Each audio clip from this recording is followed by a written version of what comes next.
All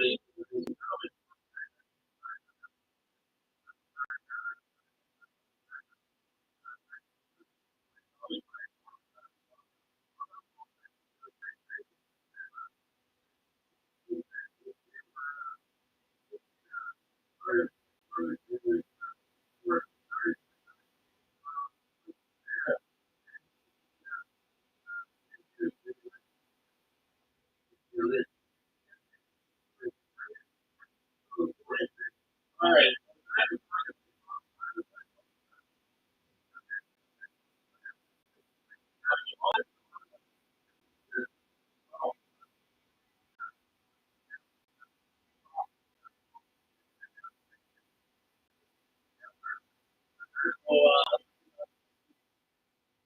So, well, trying to get the car still underneath me, trying to learn this new track, trying to do other things, but hopefully it'll come around real quick. Awesome. And Rob, you got any questions for Brent before we get going? We know your ability as a race car driver. You're a very good race car driver, so it's only a matter of time. It'll come around. We've got a good field of cars, and yeah, top-notch racetrack. A lot of room to race on. What do you think of the new facility anyway? You like to race on that? Honestly, to be truthful, I was skeptical at first. I like the uniqueness of the way the track was being the D, but Henry has proven himself. I'll put my foot in the mouth and say it is a good track. It's a nice track, race track, and like you said, lots of room. So hopefully we can keep up the tradition of going. Well, you guys have put on a whale of a show every night this year. I think that keeps the fans coming back. All of our divisions, late models, modifieds, thunder stocks, mini mods, mini stocks. I can't say anything bad about the actual the product that's being put out there. So good car counts, grandstands are full. So I just can't wait to see what lies ahead for us. So go ahead, Craig. All right, so we're going to dig into Brent's history just a little bit. Is that all right with you? Yeah, I guess. Good time to hide. Right? All right, perfect. So we'll go into this. All right, so was it always racing for you, or were you playing other sports as a kid, maybe some baseball or hockey? I was honestly playing baseball as well. I mean, I still play baseball, slow pitch, too. I mean, liked it, but racing's still number one, I guess. So, there you go. Awesome. And how did you actually get interested in racing? What brought you up to the track? What brought me out to the track? My dad raced, okay. So I was always out there, knee-high and grasshopper. I was out there, so know a lot, seen a lot. It was fun being out there. So, where did your dad race at? Dad raced at South Buxton, and he owned cars, obviously, and he had other drivers race at the Richtown racetrack. Okay. And when did you actually get started in racing? My first year racing was 1996, because I was trying to get it ready for Richtown. I couldn't get ready for 95, so it was 96. I came out about end of August, I think. Rob, do you have any questions about that? Well, Brent mentions his dad, Charlie, and how he was instrumental in a lot of racers out there at Buxton. But you mentioned to me, and this is something I didn't know, and I'm sure the fans didn't know, that there was actually a figure eight track at Buxton back in, what year would that have been? 93. And your dad had a figure eight car. Correct. And that's what you started. You took that figure eight car and you began racing your street stock, racing street stock car. Yes, I did. So that's pretty cool to know that. I mean, this is the first time I found that out. So yeah, figure eight racing is pretty exciting if you're watching a lot of different tracks. That's pretty cool.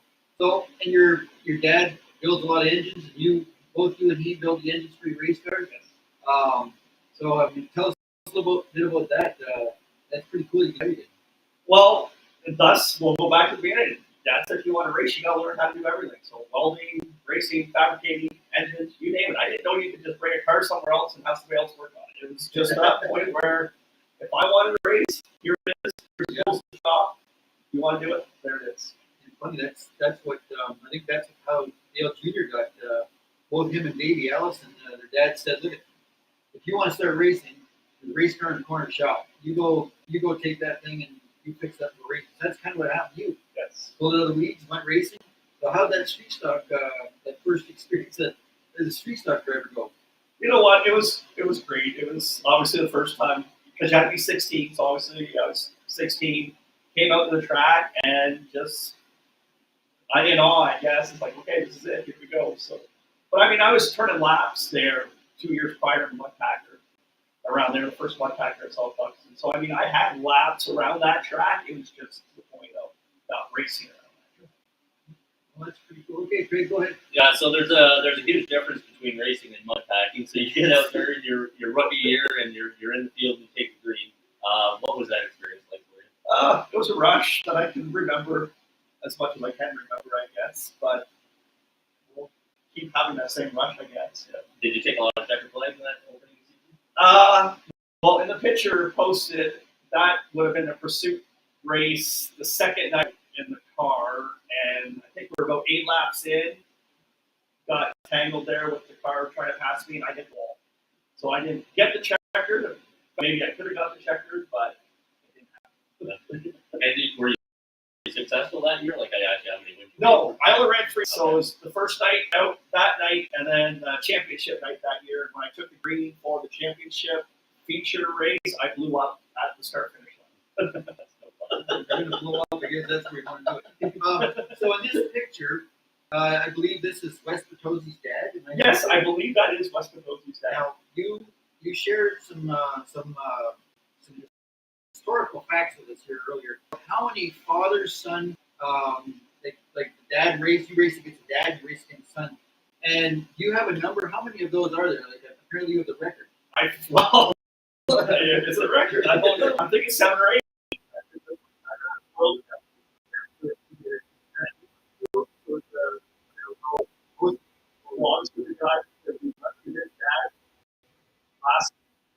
Would have been now Marshall and obviously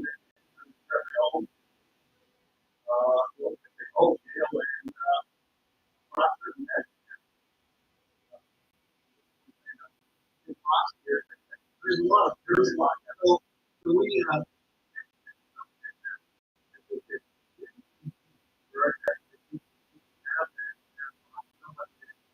has a lot of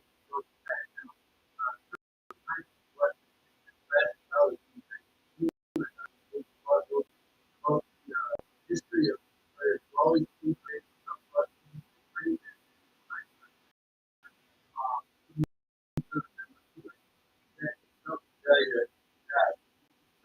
you're right. And that would really be cool to have somebody that we could go to that would have all that data.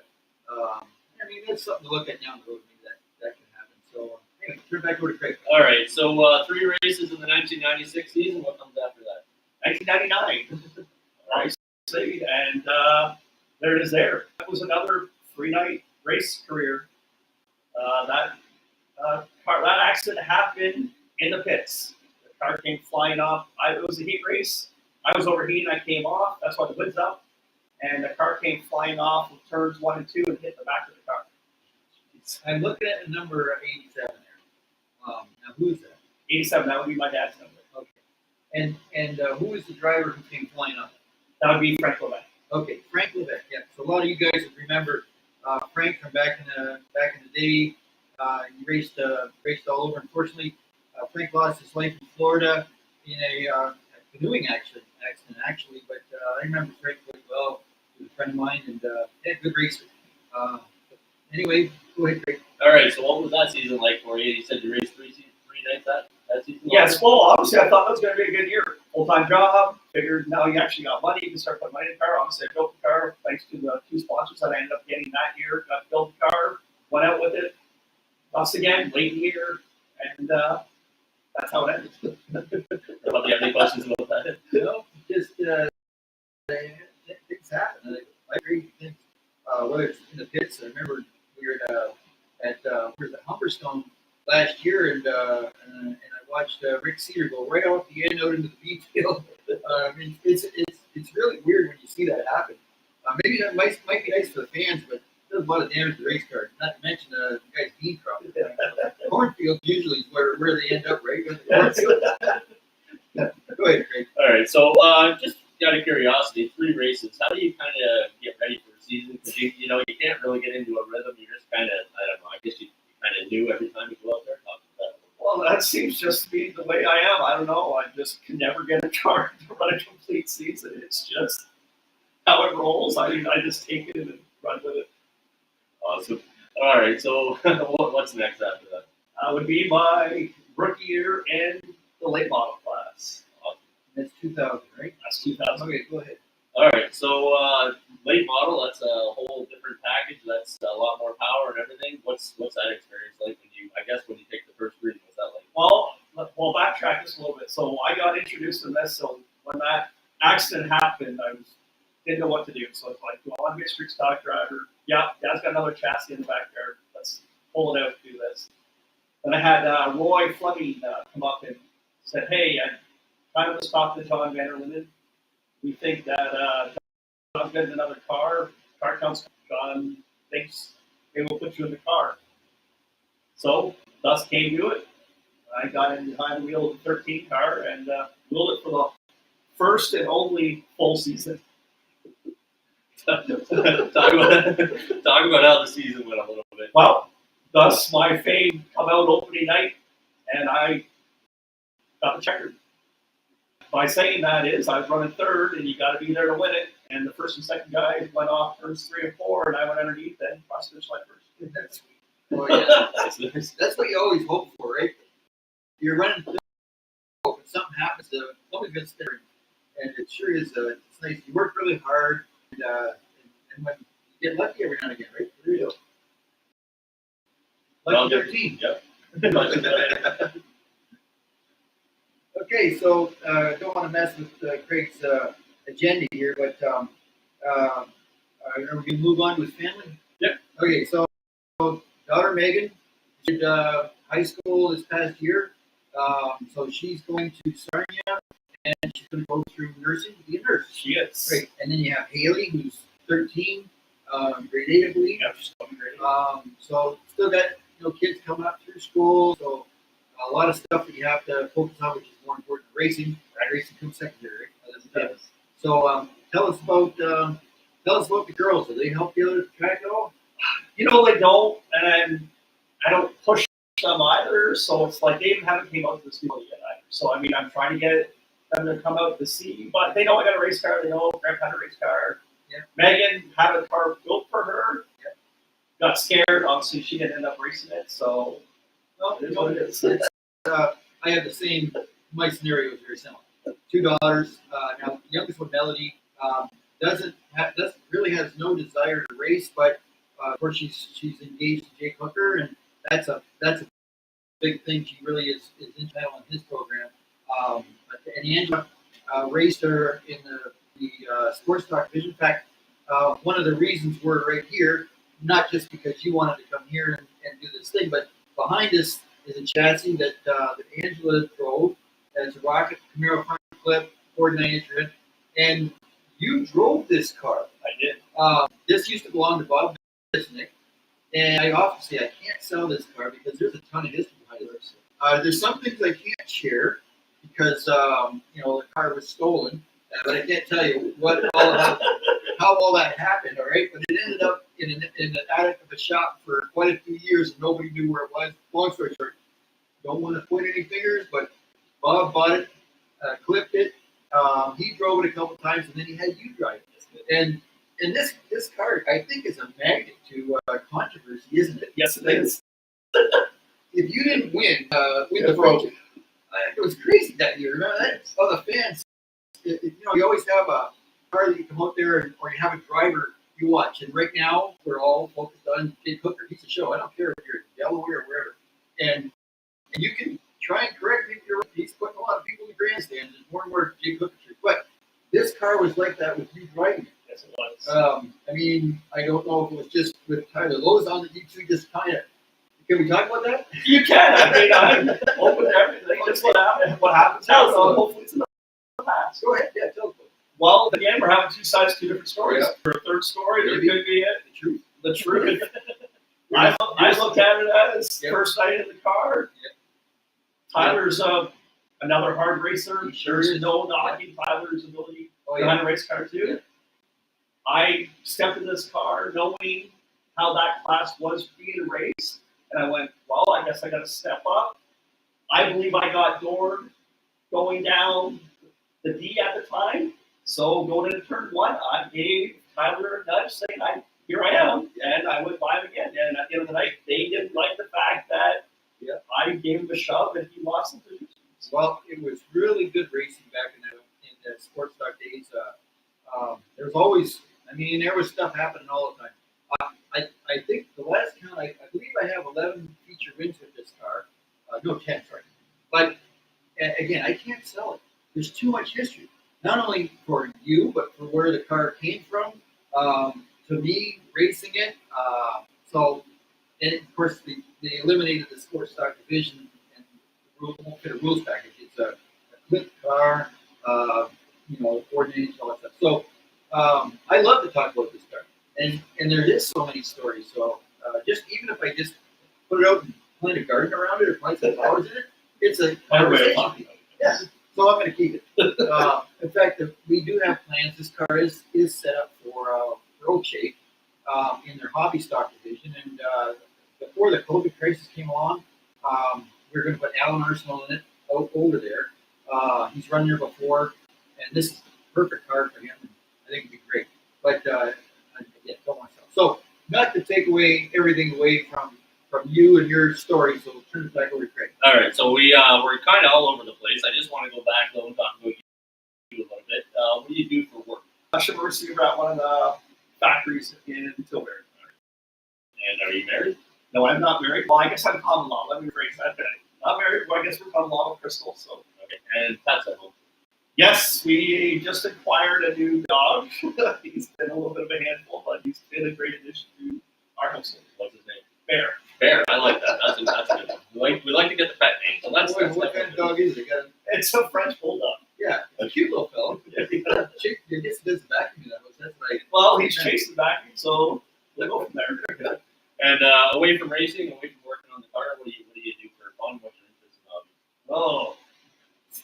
hobby? You know what? We've been camping. Camping's been something we've been doing now. So yes, it takes me away too on the weekends, but balanced life. So that's how it happens. For sure. All right, well, that's all good information. We're just going to take a quick commercial break here from one of our supporters, and we'll come back and talk a little bit more about the model racing and carry on.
All right, welcome back to Circle Track Chatter with Rob Young and Craig Smolders talking late model driver Brent Colby at Southern Ontario Motor Speedway. We were talking about late model racing before we went away on our break, but tell us what comes next after that 13 car and your first experience. Well, then it comes to, I guess I better own one. So that winter, and the end of 2000, so the last week in December, first week in January, John Vanderlinden, Roy Fleming, Bernie Rombos, Dave Maynard, and myself and my dad occasionally built this car from scratch, from pipes on the floor. And as far as I know, I think it's still out there as a mini mod, but I'd like to follow up and see. I lost track of it after Ryan Bonner raced. So I know the Bonners were the last ones to own it. So, all right. Well, fans and drivers, if you know, let us know because we need to get the scoop on this car and find where it is. All right, so tell us a little bit. Now, I know we don't see it in the picture there, but you are number 7. Where did you come up with number 7? Oh, that's another long story. I was leaning towards putting 87 on the car. Talk to Dad. It's like, what should I do? Blah, blah, blah. He goes, it's your car. Maybe you should try a number. And then at the time, it's like everybody had double numbers. It's like, I want to be 77. It's like, I don't want to do that in case Brent comes back. And it was like, thought about 07 for a little bit, and then I just stuck with 7. I mean, I was always the 7th person in school when the list came out of what class you're in. It just rolled into, so 7 got put on the car and stuck. Very nice. All right, so you said your dad was a racer, and I would imagine that there's a big difference between owning a race or, just driving a race car, and then when you begin to own one, it gets a lot more expensive. Talk about that a little bit. Oh, it does. You spend money, time, and sometimes more time and more money than you really want to. Awesome. Well, we still enjoy seeing you on the track, that's for sure. Bob, do you have any questions about that? No, other than yeah. So you built this one from scratch. It looks like this is a tubular front clip car. It's a 2x3. We built this car wanting to be 60% left and 60% rear, and the tech guys will understand why we chose to do that. But that chassis also went through 5 stages in its life as well, and obviously a color change too, that you'll find out later. But yeah. Go ahead, Craig. All right. So, were you successful in when you got your own car and started racing? You know what? I believe I was. Obviously stuff happens. I was leading the feature, engine blew up, broke my wrist in that car. How did you manage that one? Thus again, safety's come a long way. That car only had one side rib protector, and in Oswego, I hit Reed Gill going in the corner, and somehow my elbow got in between the seat, and my hand stayed on the wheel, and it broke the wrist. Wow. Yeah, my thumbs don't work. You both I had nothing to do with the thumb, it jammed the wrist straight down. Yeah, that's I had a bad habit. I hold on to the steering wheel, and my thumbs go like this. And Brent will tell you, if you just touch the wall, it jerks the wheel out of your hand, right? And it pulls your thumbs the way they shouldn't go. So I have all kinds of problems with these thumbs now. Not arthritis either. It's racing related. You have any other questions, Rob? Oh, All right. So, what comes next after that? So there's the car completed. Obviously, the end of June, I think, by the time we got it rolling out. But yeah, got the purple on it. I mean, I couldn't remember the last time there was a purple car, and I have to give a shout out to Russ Woods because he was the last one that I remembered, and I just had to go purple. I mean, all I seen was black, blue, maybe orange, yellow. So I went, you know what? It's got to be purple. No one's seen a purple car in a long time, so purple it came. yeah, I remember that.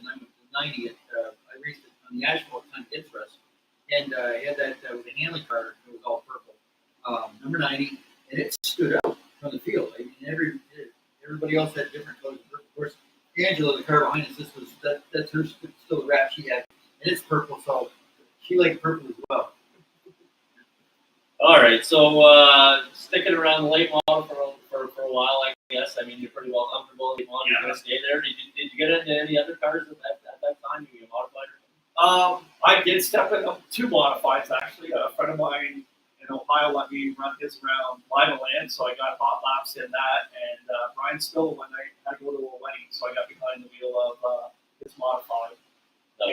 That was at Buxton. I drove a mini stock one night as well in that year. Actually, there was 2 mini stocks I drove. And yeah, I think I raced everything but a sprint car that I can remember. Sprint car one day? You know what? If you would ask me when we're building that, I probably would have been a sprint car now. That's kind of what I was leaning towards. I figured I'd do this and maybe try a sprint car, go to a sprint car. But I don't know. I think I might not now. But if I had the opportunity, I'd probably strap it one just to say I could. Yeah. Oh, we got the Ontario traditional sprint. You could try one of that. I want to win. Yeah. Sprint cars are fun until you hook a rut. And then they're not so much fun anymore. Rob, That's about all I get to say about sprint cars. Anyway, yeah, they're a lot of fun to watch. I'll tell you, when you see that World Outlaws race first at Attica, and you gotta be like right on the edge to race that thing. They're nuts. But anyway, put on a good show. Putting fans in the grandstands, that's one thing we'll do it. Go ahead. All right. So what's after that? That comes to the last year, this chassis that I raced. Like I said, it went through about 5 or 6 transitions from a 3-link to a 4-bar to 5x5 to wide 5 to everything. You got to remember back then too, we had a weight per cubic inch. So I obviously had the biggest motor all the time, going all the way back to the 13th car because it was weight per cubic inch. So I put the 400s in her and away I went. So, Rob, do you have any questions about that? Yeah, it's, I mean, after when you drive something in like an open motor with a lot of power, I'll tell you, it sure doesn't make you want to go back to anything else. That little SP2 at a 417, it made about 730 horse. That's what Jake has in there right now. It's about 730 horse motor, and you don't need to have all that the big horsepower. But man, is it nice to have something more than a crate engine. But yeah, just for that dry slick, it's not as much fun. But you got to be really good with the throttle. Go ahead, Craig. All right. So what's next after that? Well, just to follow up, I think if you go to the next picture. Oh no, there's one before that as well with Chris Ross with it. But that was the car. So I went from the 7, and there was another picture, but obviously technical difficulties. But it's the car that I am now. The car side by side with the car I actually am driving now. So that was the car that you put together at Bob Visnick's shop. Correct. Bob was very grateful and helpful and instrumental to get that car on the track. So you got that one all. That was all powder coated and it's purple. It's purple now. I went to orange because everybody's going to do purple. So that last transition I painted orange, and yes, I went back to purple. Though I couldn't help but run it. But for your information, this particular car right here is this car. That's exactly what happens when you put Brent in the red car. So we're trying to remember what the number was. It was 95. But yeah, you got everything you could out of that car. I guarantee you that. That's this car now, only with a different body. All right. So let's talk about the 2022 season right now. How is it going for you so far? Like I said, I'm still trying to get a grasp of this new track. Greg Haskell's been helping me out tremendous. I mean, for the last 8 years, I can't give that guy enough credit to try and get this car rolling and fast it is and capable of doing more things. But it's coming. Rob, do you have any questions about that? You know, Greg's been around quite a while. He's a smart guy, good driver, and also Jason. I'll tell you, Jason has a lot of talent. I watched him down at Humberstone, Ashwegan. We had an invitational race down there, and he started on the inside of the front row. I think it was either Sandercock or I forget who, Hennessy or somebody. Real good runner, ran top. And Jason gets down on the bottom, and that's where he stayed. Ended up finishing second, but I'll tell you, there's lots of times he whether it was Hennessy or Sandercock, had his hands full. So both those guys, actually all three of them, if you want to throw Pat in it, Pat's a really good driver too. There are those that'll say Pat's probably the best of the three of them, but the three of them good, lots of talent, always willing to help you out. So so they'll get it going in the right direction for you. We managed to find that picture that you were talking about earlier, so we're going to pull it up there and you can tell us some stories if you want about it. Oh, there it is. Yeah, it's on so that's a different screen. That's a different screen. So Gary bought that car brand new for Chris in 06. It went through about 4 owners maybe. Now I acquired it in 2016. It is on the back now. You know, that's what it's about. Every car has a story, right? Yes. And I referred to this one I have here, but every car, you either bought it brand new or you bought it from somebody, and there's a story behind it. It's really cool to hear those stories about where did this car come from, how did it get here, and so I know that the late model that Ryan modernized now, which was my 2013 Rocket. So how the story goes is Jake and Kurt go down to Rocket to get some work done on this thing, and they see the XR1 that they have now down there. So they bought that one, but I had to buy their other one so that they could buy that. That's pretty their story right there, right? And it goes on and on, but it's really cool know the background. Like it's really cool to learn the background of our drivers and stuff like that. So I think the fans are interested in knowing that. Too. See something out there, and hey, you know what that car came from? As I said, I can tell you stories about this one, but there's some of them I can't tell. All right, go ahead, Craig. All right. So favorite races. Favorite races. Oh man, I guess I should have had that picture. Was it 2007 or 8? I had a car before this one, and I was running it hard, real hard, and I went up backwards up the telephone pole. Didn't hurt the car, didn't scratch the car. They get me peeled off, back off the telephone pole. Obviously, last because I put up the caution, went all the way back up to second and blew the left rear. Yeah. There's I could I want to show away there. I remember I flipped the car over and popped the bead on all 4 tires, and they towed it back to the pits, and at that time you had to go to the ambulance. I think it's still do now. Get it checked out. I get back and they pump the tires. I don't think there's anything wrong with this thing. I jumped back in and went back out, and those are fan moments, right? Like the people love to see that. When the car's up against the pole. I remember that. Their car's up against the pole in the infield, and you go racing again. So there's all kinds of stories like that. Yeah, I could actually hear the fans. I came the old Buxton Hill where you used to have came on the track down there in turn 4. Yep. And I remember coming on the track and hearing the fans cheering for the guy that flipped over. They towed the car in 4 flat tires, and great stories. But yeah, it's just nuts. Okay. All right. So what would you say would be the dream race, dream track, or dream race as a dream track? You know what? I really don't have a dream track. There's a couple of tracks that I'd still kind of maybe want to venture to try, but obviously the one track doesn't even have late model division. But I've not won a feature, so I still want to win a feature before I hang it up. Whatever I got to do In a late model. Yes, you know what? It's got to be in a late model. Okay. If you have won features in it, No. One features. No, I have not, Rob. You know what? You could have fooled me. I thought you had a half a dozen of them there. I had a half dozen heat race wins. It was okay, maybe that's what it was. I know I have not won a feature yet, and I found that determined. A fact I didn't know. I didn't know that. Lots of seconds. Yep. Leading a lot of features. Obviously, I'm leading features. So I want whatever I got to do. All right. Whatever we can do. So what will it take? All right, that's a rocket ship. Yes. It's 06. An 06, okay. So do you think that?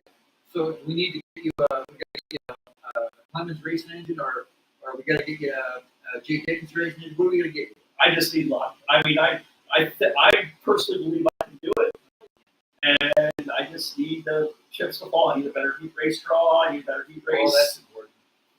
I just can't start at the back. I got to get. I would not. I mean, I don't mind passing cars, but that was hard for you to share that. It got it out is. there. This is like therapy, right? It is. Well, it is, but it's that drive though that still has in me, and I hope it's still there when I do the Oh, hey, we all gonna have that. So now I'm really pulling for you. So I hope that the cards fall the way that they should, because you deserve to win. That's just like Kevin at Delaware. That was the second. This is called asphalt racing, but he raced for 30 years and never won a main event. So he wins at Peterborough and follows it up again at Delaware, another 100 laps. I see that, and I was actually pulling for him for the race at Psalms or whatever a few weeks ago. Yeah. I said I wrote that on one of the messages boards, but it's my pick. Yeah, we all know him. He's an underdog. Right? Yeah. He shows up at the racetrack with a pickup, an open trailer. He actually has to pull his toolbox up in the front of the trailer, and then the car. He goes down the road, and it's like it's a shoestring operation. And he goes out there, and I mean, there was some pretty stiff competition. Good for him.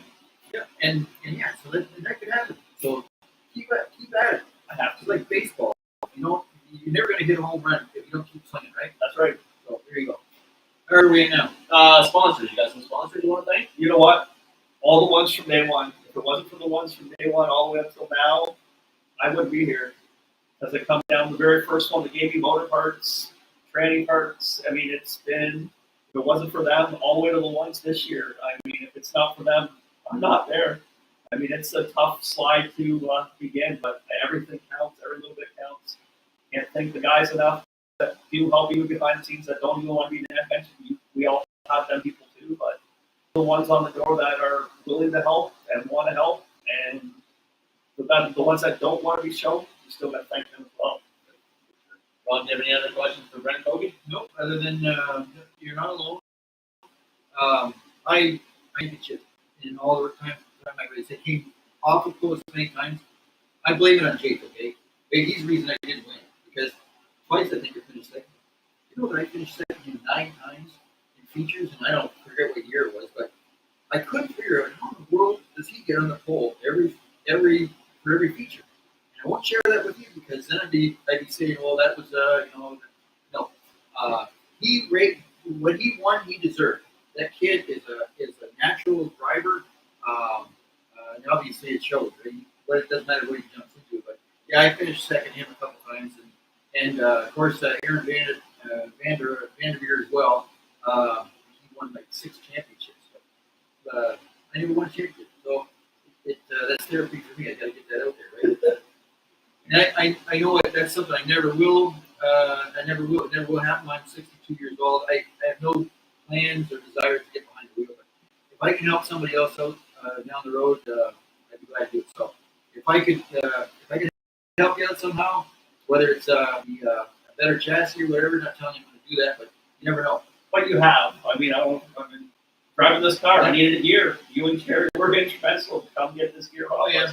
You need that car back out there. Yeah, that's right. We all help each other. That's how we all. That's how yeah. And speaking of gears, I remember it was a shootout one year, and I had a 686 gear that we were, and that was what Steve Shaw wanted. And he says, "I have to get a gear." So I lent the gear to him, not knowing that gear was at Lake's End, okay, and it went to pieces. Only the gear come apart. It ruptured his fuel cell. It was terrible, but we tried, right? You need it, and I have it. It's yours. You use it, and that's what racing is supposed to be all about. We all help each other. So, other than that, you mentioned your sponsors. Any swag that we can get? Any hats or anything like that? I would love to get some. I mean, it's gonna. Yeah, Chris, I've been talking about that needs to be done. So there's thought being brought up. So we'll see how that comes along. Well, other than that, any other questions? I'm good. Do you have any? No, I'm glad. It's something different. That has kind of worked out. So. It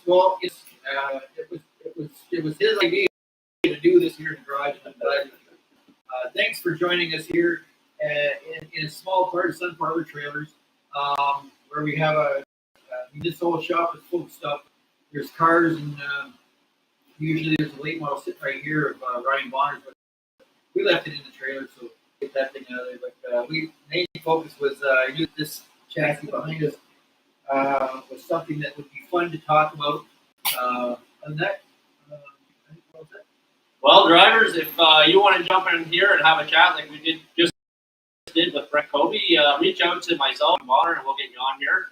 Apparently, we can also do a therapy session if you haven't won a feature yet. So make sure you reach out to us, and we'll do that.